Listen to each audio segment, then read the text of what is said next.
All right, so we took out most of the floor and took out the foam. It was full of gasoline. There's still a puddle sitting right there, gasoline. So we're gonna have to take out all the back part here too, up to the stringers, and get all the foam out of there because it's full of gas. That's not good, but we got most of it out at this point. All right, we even got all the wood out of here and cleaned it all up all the way back. So we're almost ready to start putting her back together. Okay, so today I finished filling in the holes in there.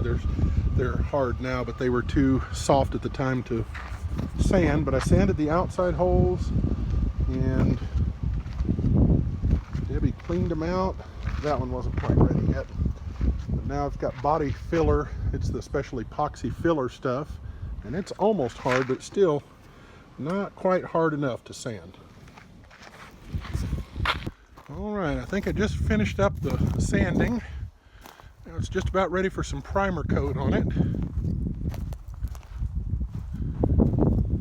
Looking good. It's smooth, that's for sure. All right, so got the rest of the primer put on. Really looking good. Looking really good.